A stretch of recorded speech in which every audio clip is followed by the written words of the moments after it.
This is Ken Forster, Executive Director of Momentum. Welcome to our Digital Industry Leadership Podcast, produced by, for, and about digital industry leaders. In this series of conversations, we capture insights from the best and brightest minds in digital industry. They're executives, entrepreneurs, advisors, and other thought leaders. What they have in common is, like our team at Momentum, they are deep industry practitioners. We hope you find these podcasts informative. As always, we welcome your comments and suggestions. Good day and welcome to edition 135 of our Digital Industry Leadership Series. Today I'm pleased to host Dr. Carles Puente, co-founder and vice president of innovation for Ignion, a world leader in chip-level wireless antennas. Dr. Puente was most recently the co-founder at Fractus and Fractus Antennas, where he was co-inventor of the virtual antenna, the technology that enables IoT and mobile devices to embed a tiny chip antenna component to deliver full mobile connectivity. Carles was nominated to the European Inventor Award in 2014, named Technology Pioneers by the World Economic Forum in 2005, and awarded the IST Grand Prize by the European Commission in 1998. He is a proliferate inventor with over 145 patents, has co-authored 150 scientific papers, and is a professor at BarcelonaTech, where he earned his PhD. He has taught graduate level courses on technology and patent management at Penn-Wharton, ESADE Business School, and CEIPI. Carles, welcome to our Digital Industry Leadership Podcast today. Good day, Ken. Many thanks and for inviting me to this talk. I'm very happy to be here with you. Yes, very happy to have you as well. Just kind of rewinding, I think all of this came about when you named Jaap Groot as CEO of the company several months ago, and of course we interviewed him coming out of Semtech at the time. So it's nice to have that connection of the ecosystem all coming together. And I know you and I have had a few opportunities to get to know each other a bit, and I tell you, I came away just extremely impressed with your background and your knowledge of the space. So I'm very happy that we have the opportunity to do this. So let's start off with your professional leadership journey overall, what I like to call the digital industry leadership journey. What would you consider to be the red thread or common elements that make up that journey? Well, that's a very good question, Ken. Because looking back and putting things into perspective, sometimes you think, how did I end up doing this, founding Ignion, Fractus, and on all that? Okay, and it's probably two common themes that have been there forever in my life. One is curiosity, and the second probably is passion for innovation. Okay, as per curiosity, I always had strong motivation to understand how things work, and this is how probably how I became a scientist, and I became very intrigued and very attracted by understanding the laws of physics and the laws of electromagnetics. In particular, this is how I became into the antenna space and into the electromagnetics and RF world. Later, to understand how humans and how people and how society works, and probably this is why I became into the area of business as well. And again, in addition to curiosity, this interest, this passion for innovation. So really being attracted for discovering and creating new things and finding problems that have always been there and that people have been trying to solve before, and making something useful with them. So that's probably what curiosity and this passion for innovation, what turned me into a scientist and then to an entrepreneur as well. You, coming out of your electrical engineering studies in Catalonia and the U.S., you did your postgraduate work in the mid-'90s in areas of fractal antennas, which I love the topic, laser and LiDAR. And recall, while all of us know these terms these days because of autonomous vehicles and such technologies, at the time, this was pretty novel stuff and maybe a bit esoteric, one might say. What inspired you to go into this direction at that time? Well, as you said, it's not that it was not that known. This didn't exist, okay? And as everything with every innovation, every invention, someone needs to find it. And it was actually everything started because I had a very inspiring professor at the UPC at BarcelonaTech when I was a telecom engineering student in the 90s in Barcelona. And this professor, the antenna professor, was explaining me as a student sitting there in class how difficult it was to make multi-band or multi-wavelength antennas, and how difficult it was to shrink the size of an antenna as a matter of physics. And this is how, while sitting there in class, I had the idea of using fractals to solve this problem. Fractals is just a class of geometry, mathematical concept that I was exposed to during my studies, and that has been used in science for many, many applications. And I thought, well, maybe with using fractals, I could solve this problem. And this just became an idea. And later, actually, when I finished my degree at BarcelonaTech, and I joined the University of Illinois at Urbana-Champaign to do a Master of Science program in the field of telecom engineering as well, particularly in the field of photonics. I thought that photonics was going to be with the future, with lasers, optical communications, fiber optics, and so on. But somehow, in the middle of that, I decided to keep the antenna research a little bit just for fun. And this is how I met Professor Paul Mays at the University of Illinois, who was a well-known scientist in the antenna field. And I had the chance to share my ideas of using fractals to make antennas. And he became enthusiastic about the idea, and he encouraged me a lot to do research in that field. And this is how I started to do that at the beginning, just for fun, just for a scientific curiosity as a student there. And later, that thing that I started making research for fun, I had some of my first publications in the scientific field. And it became all of a sudden a trending topic in the science world. And all scientists in the antenna field all over the world started to make research in the field of fractal antennas. And that became the seat of Fractus, the first company we founded back in 1999, and also the seat of what Ignion is today in the IoT world. Very good. I love the story, starting from sitting in a classroom, coming up with a big idea, and then evolving this over time, really based in science, which is great. So as you mentioned, you co-founded Fractus in 1999. What problem were you really trying to solve, and for whom? Well, that's interesting, because I was explaining before, everything started with a non-mission research. There wasn't a purpose in making a research in fractal antennas. It was just a curiosity and a challenge that was there, waiting for someone to solve it. And when I started making the research at the University of Illinois at Urbana-Champaign, and later at the UPC, back when I came back to join the faculty of the BarcelonaTech in the 90s, that technology didn't have any particular application beyond solving a technical challenge, making small antennas and making multiband antennas. However, it happened that by that time, also in the mid-90s, mobile telephony started to boom. And that happened in Europe, in the US, with the first digital generation of mobile phones, the 2G. And that was with the times of GSM and CDMA. Well, many people would not remember that because it was a long time ago, but this is how mobile phones started becoming popular.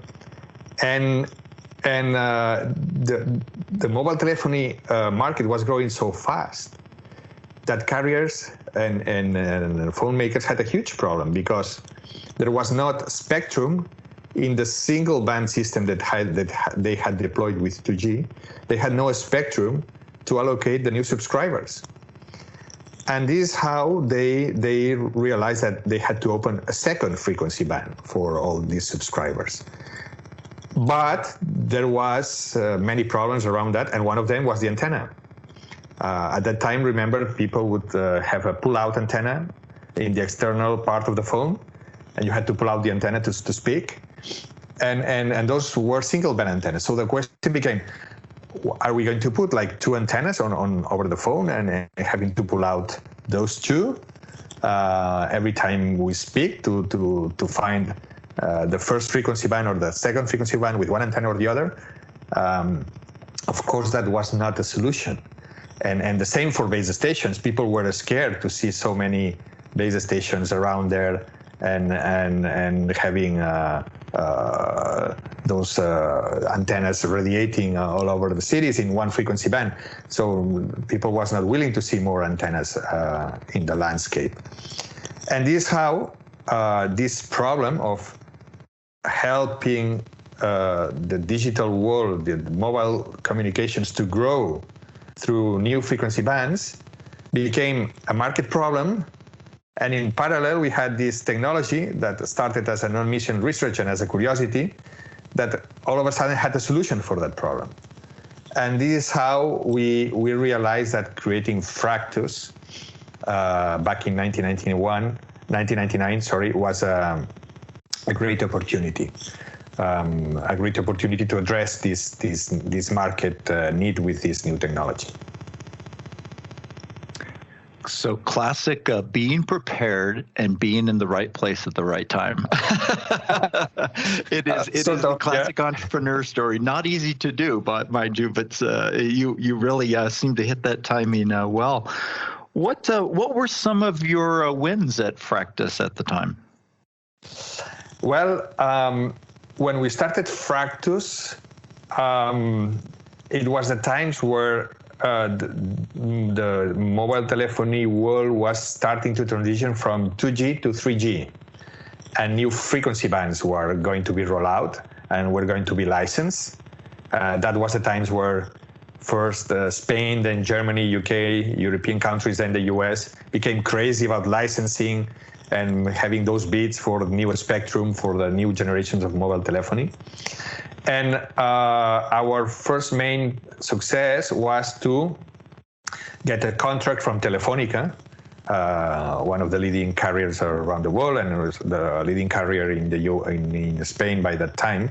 Telefónica was the first carrier to deploy a major 3G network in Europe, and they had to have these antennas that would combine in a single mast, in a single antenna unit, both 2G and 3G, the frequency band of 2G and 3G.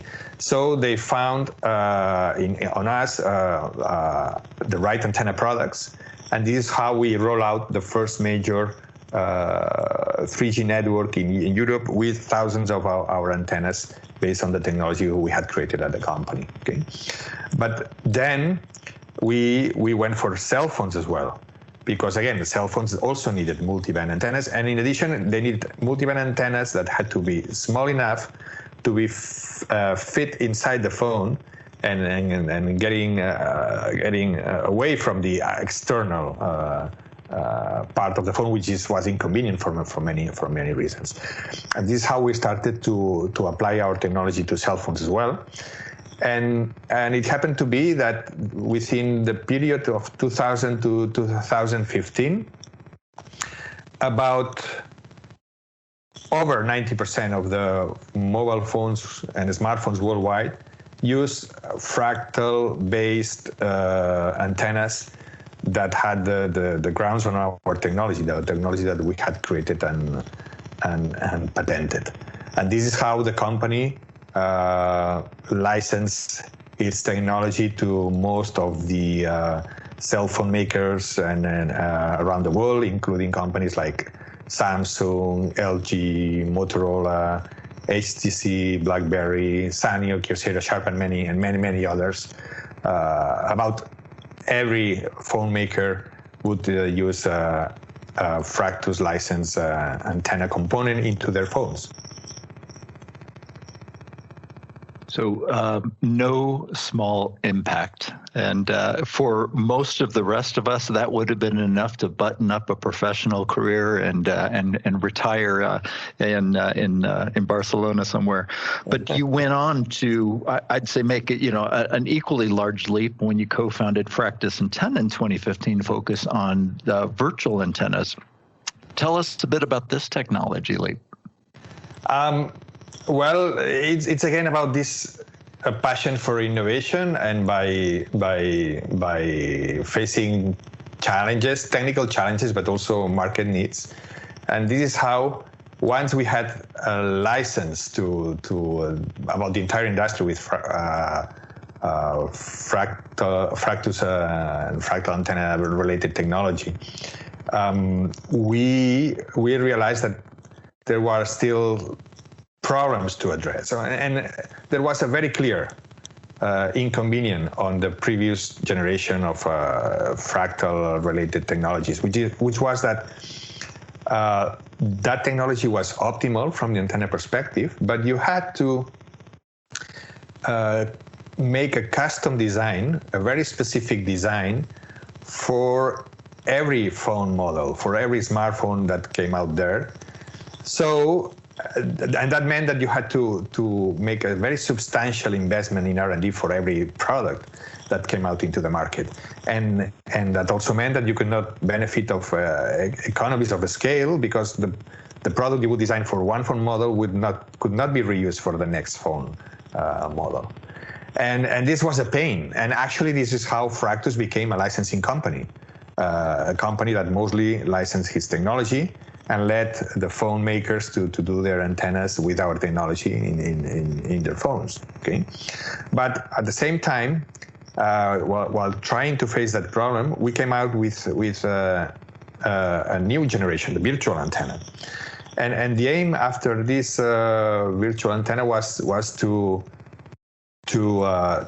find an antenna component that was off the shelf, so like a chip, and could fit, and it would be so small that it could fit in about every device without any kind of customization. And this is how this is exactly what virtual antenna became. And the challenge was that apparently this was against the laws of physics, because people would believe that making antennas so small and at the same time making multiband and capable of covering all communication standards was just not feasible as a matter of physics. Okay, but we did it, and we did it because if you interpret the laws of physics correctly, you realize that with this new technology you can ignite the radiation coming out from the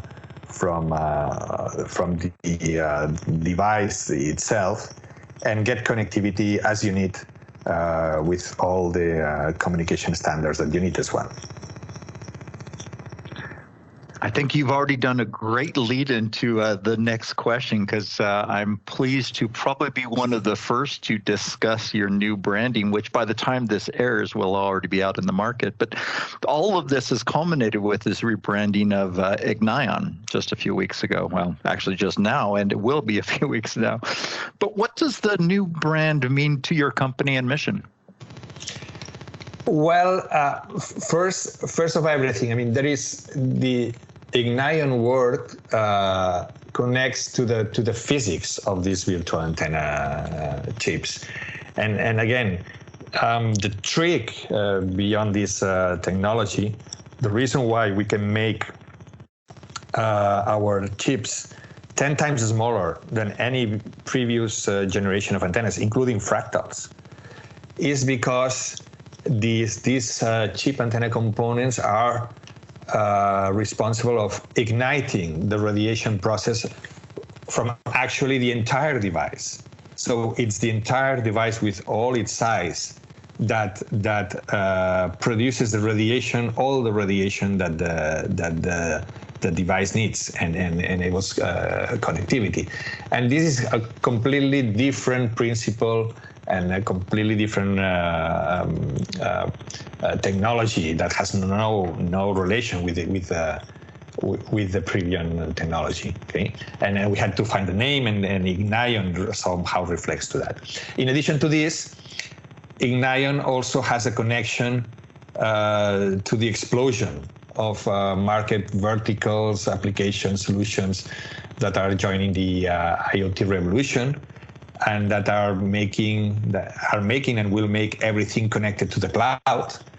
And this connection always needs an antenna, because it's quite curious that sometimes people forget that there is no wireless if there isn't an antenna. The antenna is a centric component in every wireless connectivity application.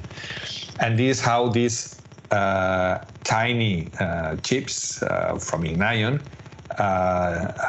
help in this explosion of applications and communication standards, and that are going to happen and are happening today in the IoT world. Yeah, where one may measure cell phones in the millions per se, when you talk about IoT devices, it always begins in the billions, and so again, being in the right place at the right time with the right preparation has positioned you well for this. And we, as you know, we're big fans of low power wide area networks. Particularly the unlicensed spectrum like LoRaWAN and licensed like 5G NB-IoT, if you will. And so it's no wonder that you'd hire somebody with the caliber of Jaap Groot coming from Semtech and Sigfox, who clearly has a background in that space, and that probably says an awful lot about where you guys see as the greatest growth challenges. You mentioned the explosion, I guess, of I'll call it wireless connectivity. What would your own forecast be for the next decade in terms of key trends to watch for, and ones maybe you're preparing for? Well, I mean, it's always difficult to predict what will happen, and analysts and scientists sometimes are trying very much to do that. Okay, well, it looks quite clear. It's and everyone coincides that by 2025 there will be about 25 billion connected smart devices to the cloud, and that it's quite clear that the vast majority of them will be connected wirelessly. So and that means again an antenna, and it's quite uncertain what kind of connectivity standards they will be using, and it's quite probable. It will probably be the case that actually it's a combination of them. So it will be, of course, the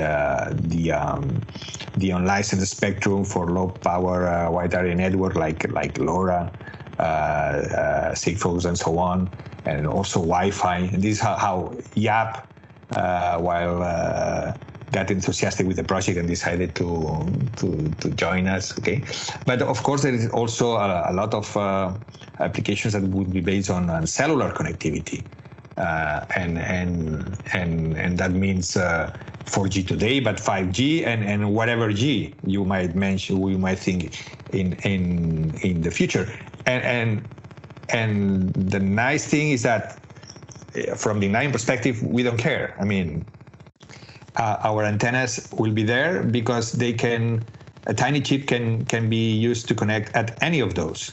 So you can use the chip to have connectivity at LoRa, but you can have connectivity at LTM, Cat1, or any other 5G standard. The same component can make the connectivity at the two.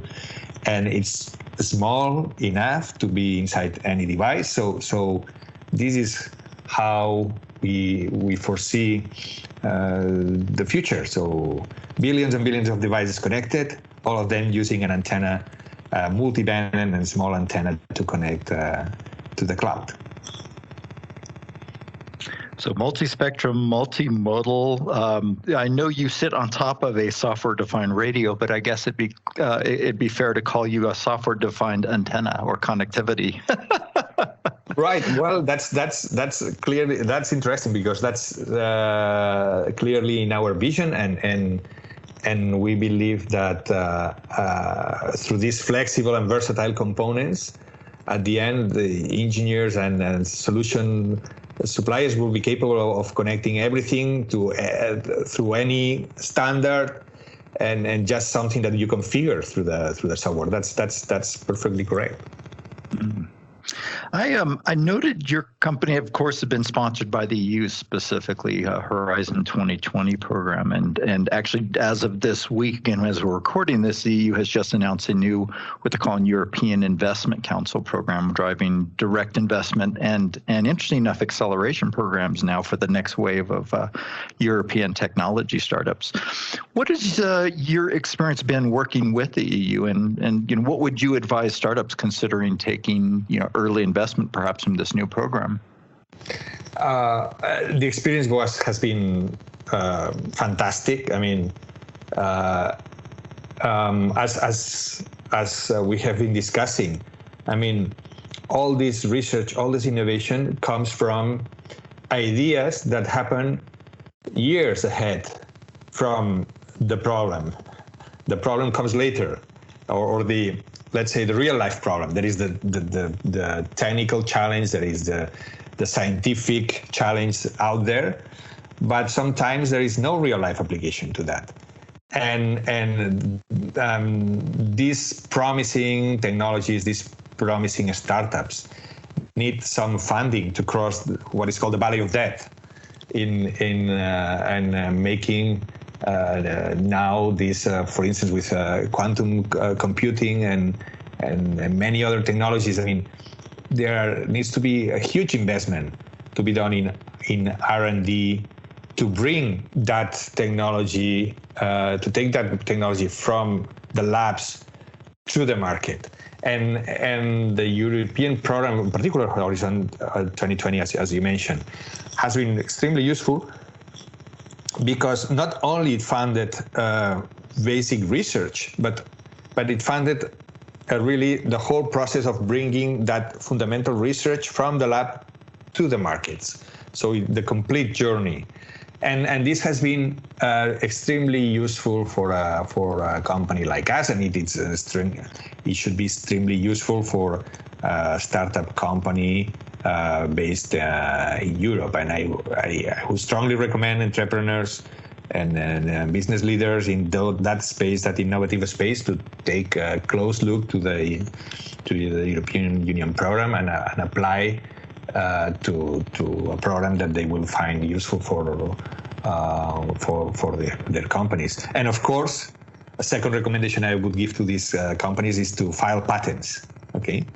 Because as it happened to be in our company, if you need to survive and succeed in a highly competitive technology market, patents play a key role. And the European Union is very much encouraging also companies to move into that direction. Clearly, you're a believer, having filed 145 yourself. So, yes, I'd say that is definitely a believer. So, you left out your third recommendation, though, and that is being headquartered in Barcelona and the advantages of living both in that wonderful region and country. What makes Barcelona a great place for startups? Well, that's a good question. Which is difficult for me, because for me it's so obvious, because I've always been living here. Well, I have been living in the US as well, which is an amazing place for entrepreneurs, for creators and inventors, and this is a very inspiring area. But in a way, Barcelona also is a place which has influence from many cultures and has always had influence from many cultures and civilizations, and hosting people from all over the world. And yes, some of them come because of the great weather and the great food, but that always helps. But it's not that. It's actually at the end the people here, but also the people coming from all over the world that will find here a place that is open and respectful and welcoming to the ideas of others, and encouraging people to start their projects here and let them projects flourish. And this is probably why surveys made by the Financial Times, The Economist, and many other sources rank Barcelona among the top 10, top 20 tech hubs all over the world, and among the top 5 in Europe. So I would say to the entrepreneurs and to the creators all over the world that they are very welcome to come to Barcelona. They will have fun. They will have the time of their lives, and they will have all the tools they need to start their ventures. Well said. Of course, the region is famous for having been explorers, to quote unquote the New World, and you certainly continue that explorer mindset and culture there in the new world of technology. So, when you're not busy, creating the next big thing in terms of technologies, what do you do that personally inspires you? Think, books or people or events or things like that? Well, I mean, everything that relates to solving problems, creating new things, and helping to make, in a way, or contributing to make a better world, not only in the field of science, but in terms of society. I'm a professor, and I love teaching and engaging with the students and challenging them and being challenged by them as well. So that keeps me always fresh and active and exposed to new ideas and new trends. My kids do that. My kids are on the 20s now, and I learn a lot from them. And it's great to be close with family and friends. At the end, I mean, entrepreneurs and scientists, we are normal people. We enjoy being with family. We enjoy being with friends. We enjoy being on vacations, which is hard these days with the pandemics, being close to friends and family, and that's painful. But there is hope, and there is hope because there are some believers out there that someday started to make research in an area where nobody was looking, and they came out with these new great technologies that today enable these wonderful vaccines that will make our life, hopefully, our lives much easier, and we all can have a normal life with friends and family as usual. Okay, hopefully. And I second that, hopefully, and hopefully, as we're putting this recording together, it looks like the light clearly is at the end of the tunnel here. So, thank God. Dr. Puente, thank you so much for this insightful interview today. Thank you very much, Ken, for interviewing us, for helping us explaining our story and our company, and we are very happy to be part of this podcast and this program that you are running. Thank you very much, Ken. Oh, and thank you. It's a pleasure to feature one of the invisible guiding hands behind the market, and I clearly believe you guys have already made a large impact and are prepared to even make a greater one going forward. So we're pleased to be part of your ecosystem. This has been Dr. Carles Puente, co-founder and vice president of innovation at Ignion, and if I may say, a lifelong practitioner in curiosity and passion. Thank you for listening, and please join us next week for the next episode of our Digital Industry Leadership Series. Thank you and have a great day. Thank you, Ken. You've been listening to the Momenta Digital Industry Leadership Podcast, produced by, for, and about digital industry leaders. We hope you've enjoyed the discussion, and as always, we welcome your comments and suggestions. Please check our website at momenta.one for archived versions of podcasts and webinars, as well as resources to help with your digital industry journey. Thank you for listening.